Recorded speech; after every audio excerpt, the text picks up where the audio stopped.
حضرت عبداللہ بن عباس رضی اللہ تعالیٰ عنہ سے روایت ہے کہ ملک شام میں ایک یہودی رہتا تھا۔ وہ ہفتے کے دن تورات کی تلاوت کیا کرتا تھا۔ دفعہ تورات کھولی تو اس نے 4 جگہوں پر حضور اکرم صلی اللہ علیہ وآلہ وسلم کی تعریف و توصیف دیکھی۔ تو یہودی نے وہ جگہ کاٹ کر جلا دی۔ اگلے ہفتے پھر تورات کھولی تو 8 جگہوں پر حضور صلی اللہ علیہ وآلہ وسلم کی نعت اور وصف کا ذکر پایا۔ اس نے وہاں سے بھی کاٹ کر جلا دیا۔ تیسرے ہفتے تورات کھولی، یہی ذکر 12 جگہ پر موجود پایا۔ یہودی یہ سوچنے لگا کہ اگر میں یوں ہی کرتا رہا تو ساری کی ساری تورات اس ذکر سے پر ہو جائے گی۔ اپنے ساتھیوں سے پوچھنے لگا کہ حضرت محمد صلی اللہ علیہ وآلہ وسلم کون ہے؟ تو انہوں نے جواب دیا کہ تمہارے لیے بہتر یہی ہے کہ نہ تم اسے دیکھو اور نہ وہ تجھے دیکھے۔ یہودی کہنے لگا کہ تورات کی قسم مجھے اس کی زیارت سے نہ روکو۔ ساتھیوں نے اجازت دے دی اور وہ اپنی سواری پر سوار ہو کر رات دن منزل بمنزل چلتا رہا۔ مدینہ منورہ کے قریب پہنچا تو سب سے پہلے حضرت سلمان فارسی رضی اللہ تعالی عنہ سے ملاقات ہوئی۔ ان کے حسن کو دیکھ کر سمجھا کہ یہی محمد صلی اللہ علیہ وآلہ وسلم ہے۔ حالانکہ آپ صلی اللہ علیہ وآلہ وسلم کو اس دنیا سے سفر کیے 3 دن ہو چکے تھے۔ حضرت سلمان فارسی رضی اللہ تعالی عنہ اس بات سے روئے اور کہا، میں تو محمد صلی اللہ علیہ وآلہ وسلم کا خادم ہوں۔ یہودی بولا، پھر محمد صلی اللہ علیہ وآلہ وسلم کہاں ہے؟ اب سلمان فارسی رضی اللہ تعالیٰ عنہ سوچنے لگی کہ اگر وصال کی خبر سناتا ہوں تو یہ واپس ہو جائے گا، اگر یہ کہہ دوں کہ موجود ہیں تو جھوٹ ہوگا۔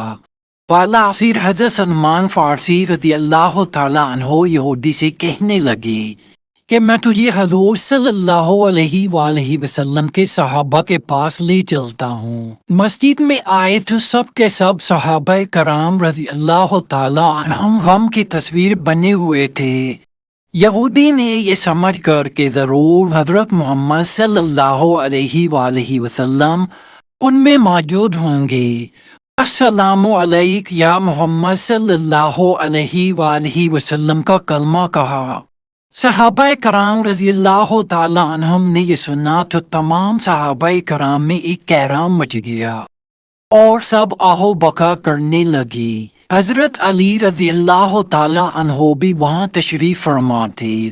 آپ رضی اللہ تعالیٰ عنہ اسے مخاطب ہو کر فرمانے لگے، اے حضور صلی اللہ علیہ وآلہ وسلم کے بارے میں پوچھنے والے، تجھے آپ صلی اللہ علیہ وآلہ وسلم سے کیا کام ہے؟ اس نے کہا، میں یہودی عالموں میں سے ہوں اور 80 سال سے تورات کا مطالعہ کر رہا ہوں۔ اس میں اللہ تعالیٰ نے بہت سے مقامات پر اپنے نبی محمد صلی اللہ علیہ وآلہ وسلم کا ذکر بڑی تفصیل سے کیا ہے اور میں اسی ذکر سے متاثر ہو کر آیا ہوں۔ اس نے مزید سلسلہ کلام جاری رکھتے ہوئے کہا، اور اب میں آپ صلی اللہ علیہ وآلہ وسلم کے ہاتھ پر بیعت کرنے حاضر ہوا ہوں۔ حضرت علی رضی اللہ تعالی عنہ نے فرمایا، اے اجنبی، شاید تجھے معلوم نہیں کہ حضور نبی کریم صلی اللہ علیہ وآلہ وسلم کا 3 دن پہلے وصال ہو چکا ہے۔ سن کر وہ یہودی چیخنے لگا کہ ہائے میرا غم، ہائے میرے سفر کی ناکامی، اے کاش میری ماں مجھے نہ جانتی، اور جن ہی دیا تھا تو کاش میں تورات نہ پڑھتا، اور وہ بھی پڑھی تھی تو کاش آپ نبی کریم صلی اللہ علیہ وآلہ وسلم کی تعریف و توصیف پر نظر نہ پڑتی، اور اگر یہ بھی ہو گیا تو مجھے آپ صلی اللہ علیہ وآلہ وسلم کی زیارت نصیب ہو جاتی۔ پھر وہ کہنے لگا کہ کیا تم میں سے کوئی ان کی اولاد ہے جو مجھے حضور نبی کریم صلی اللہ علیہ وآلہ وسلم کے اوصاف اور حلیہ مبارک کا تعارف کروائے؟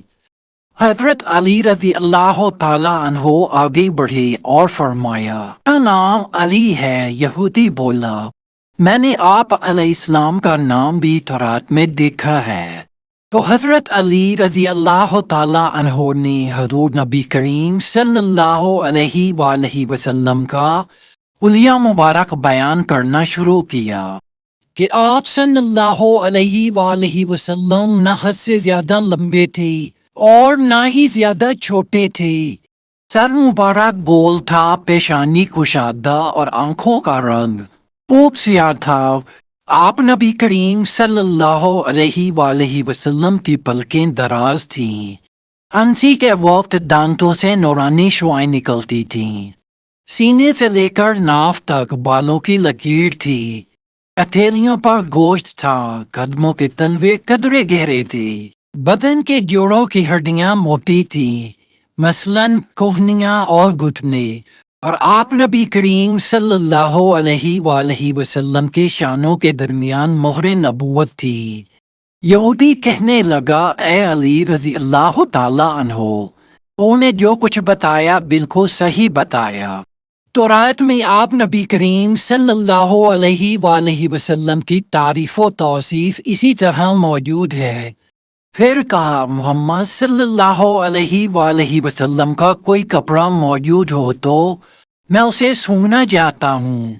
حضرت علی رضی اللہ تعالیٰ عنہ نے فرمایا، ہاں سلمان، جاؤ اور فاطمہ رضی اللہ تعالیٰ عنہا سے کہو کہ رسول اللہ صلی اللہ علیہ وآلہ وسلم کا جبہ مبارک ذرا بھیج دیں۔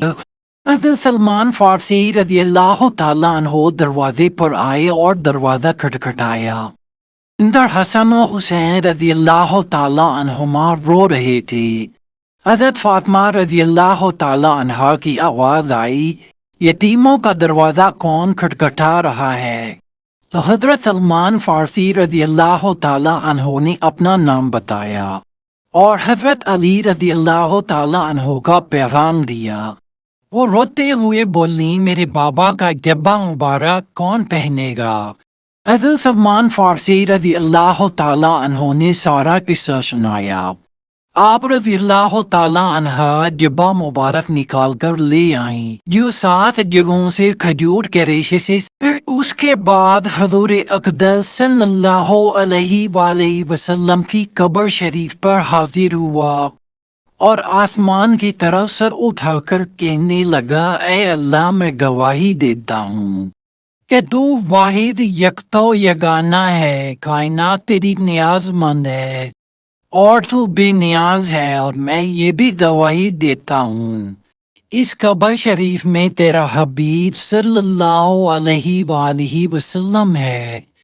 جو کچھ انہوں نے فرمایا میں اس کی تصدیق کرتا ہوں اور ان پر ایمان لاتا ہوں۔ اے اللہ، اگر میرا اسلام تیری بارگاہ میں قبول ہے تو میری روح کو ابھی قبض کر لے۔ یہ کہہ کر وہیں گر کر اس نے جان دے دی۔